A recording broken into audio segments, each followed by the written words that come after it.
I don't think Philips Hue light can do better than this. It's quite similar. So in this video I am making an Arduino sync light just like the Philips Hue light, and it will cost only $10.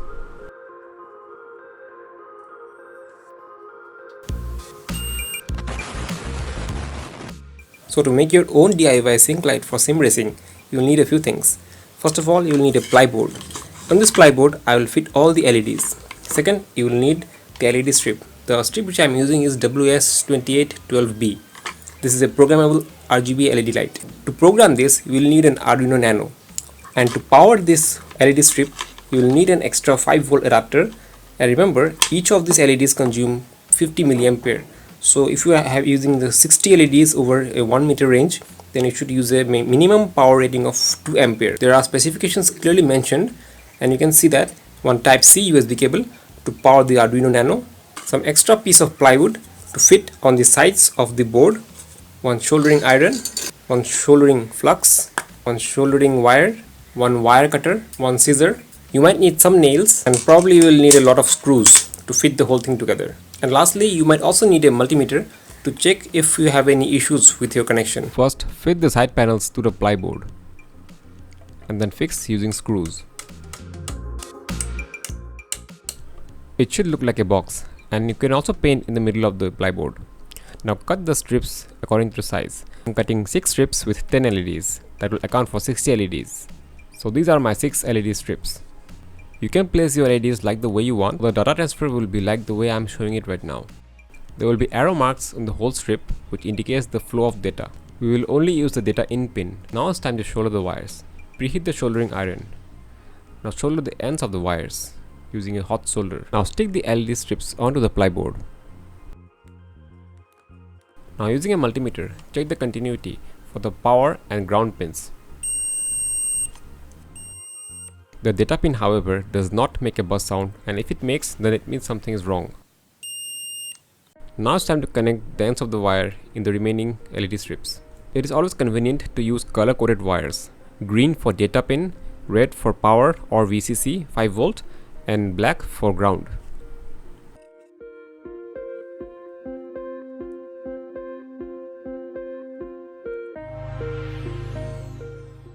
After the connection is done, it should look like this. Now we'll check for continuity again for the first 5V pin, the first ground pin to the last 5V pin and the last ground pin. After inserting the 5V and the ground pin, make sure to tie it up.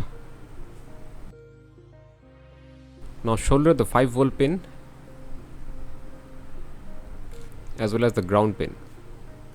Similarly, tie up the data pin also and solder it on the center pin, which is the data in pin.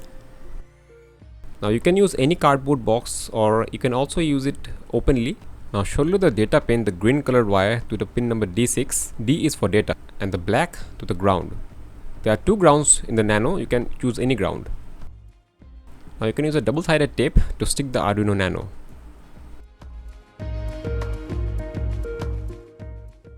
Now plug in the USB Type-C cable and close the lid of the box. Now connect the ground from Arduino Nano to the ground from the power supply. So the connection part is now over. Now we have to fit the whole thing on a stand.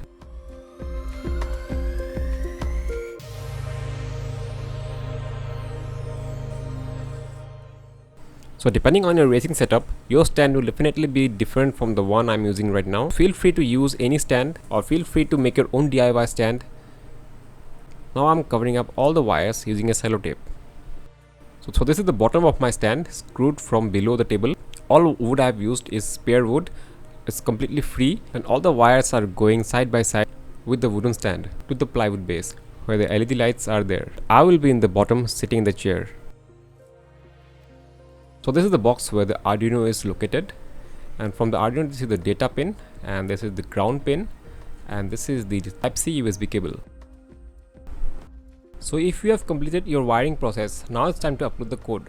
To upload the code to the Arduino Nano, the Arduino IDE software, search Arduino IDE and you will get the first link with the Arduino software. On this page, on here, select Windows, click on just download. Download will start. After that, you can click on install and you can install it. It's very simple. Now I will not download it. So after you have done that, click on the Arduino IDE, and here on my webcam you see this is the on the square thing is basically my LED lights. This is the Arduino software over here, and first of all select the number of LEDs which you have. So for example, I have only 60 LEDs, so I'll select here 60. This is the 60 LED, and it's connected to the data pin number 6 on the Arduino Nano. Make sure if you have connected to data pin number 5, then select data pin number 5. You just to 5.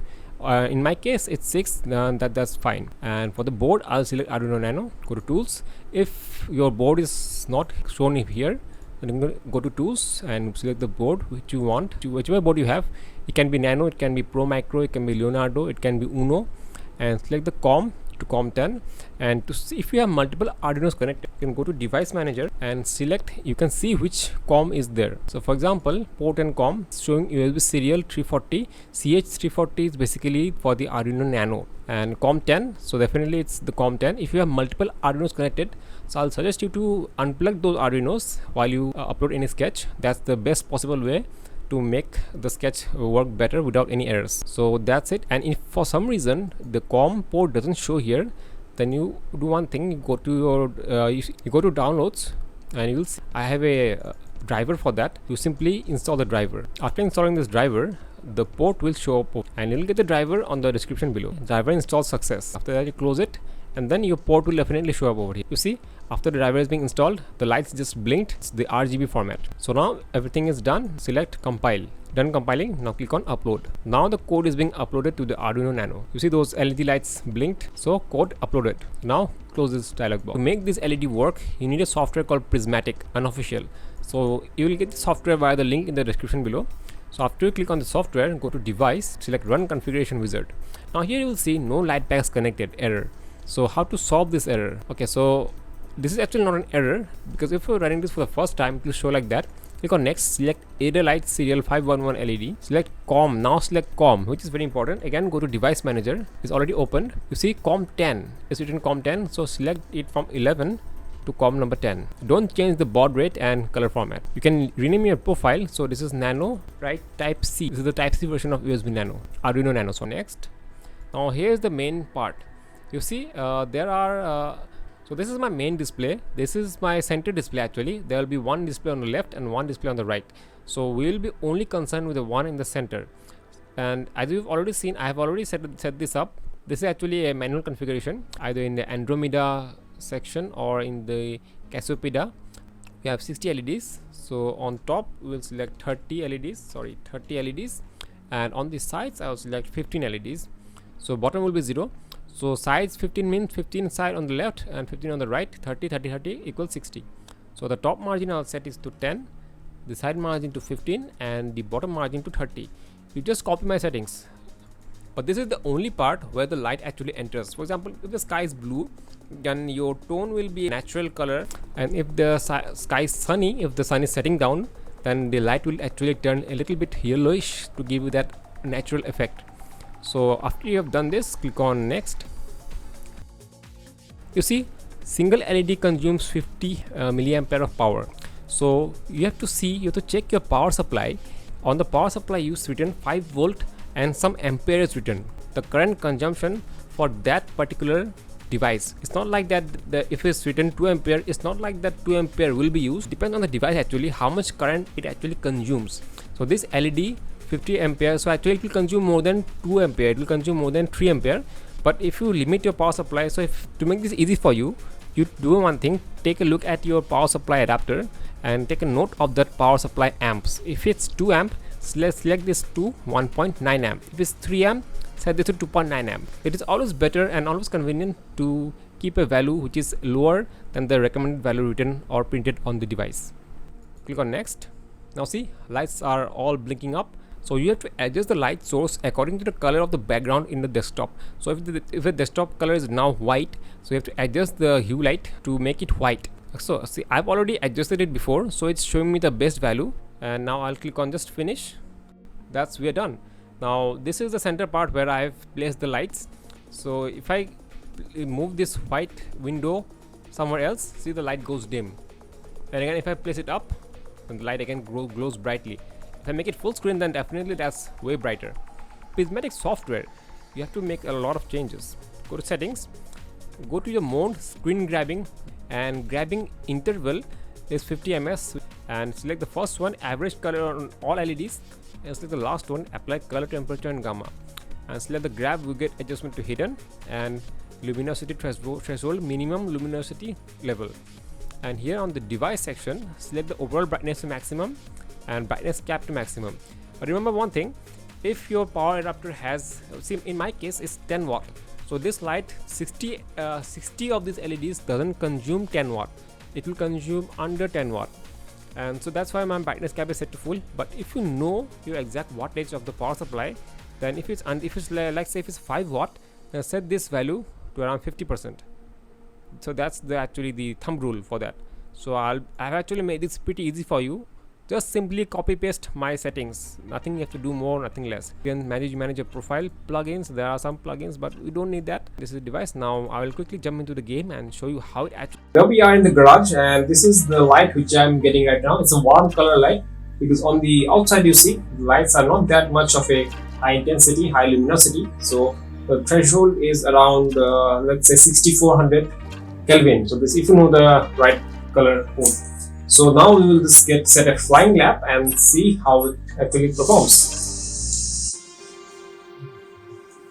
This is an auto mode. Okay, now we are driving.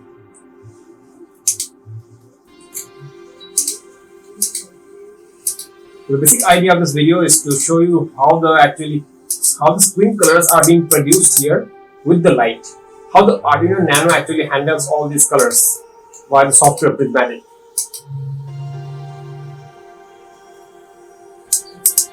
So that wasn't great. By the way, this is not a gameplay video. Don't just jump on the comment and say, "Hey, you play so bad, I can play better." Please don't say that, guys. There are 2 guys over here. You have to beat 2 of them. Okay, we passed them. I'll play 2 laps. The first lap, this is just a fast-paced scene. See how the transition happened from light to dark.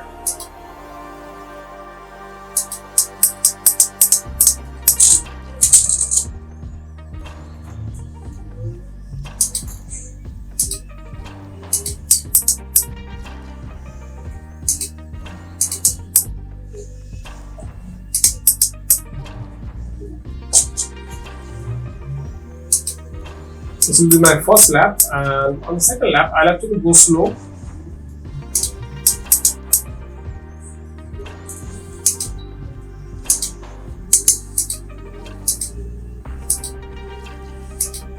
Look at all the shadows reflecting here from the screen to the lights.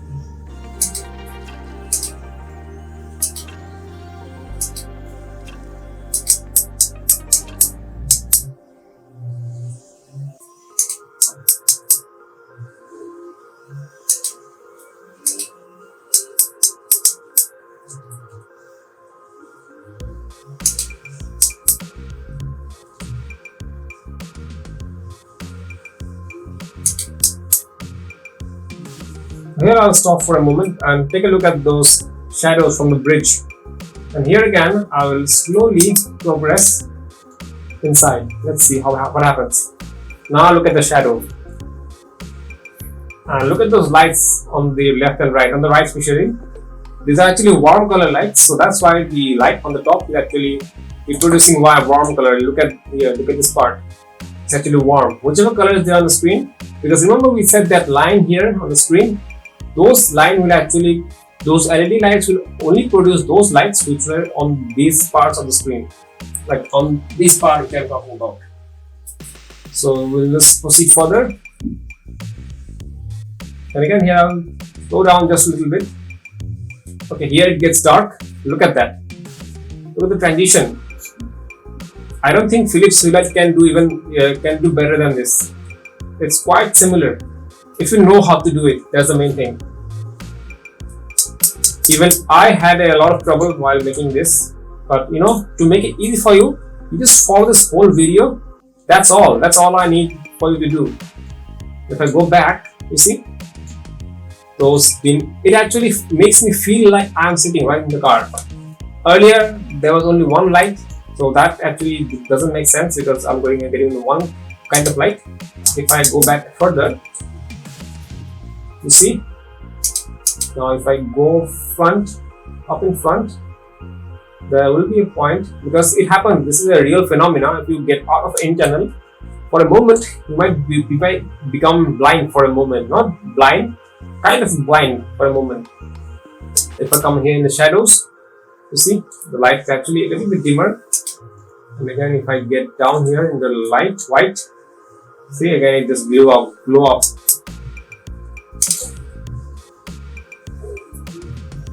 So that's all. This is all about this video. I hope you really enjoyed it. So if you have any doubts, if you have any comments, if you want to say something, then please let me know in the comment section below. And if you haven't seen how I made the steering wheel of the Red Bull RB19, then click the video on the right. And if you want to see how I made the PM1638 module for the rev lights and display, then click the video on the left. So till then, see you on my next video and take care.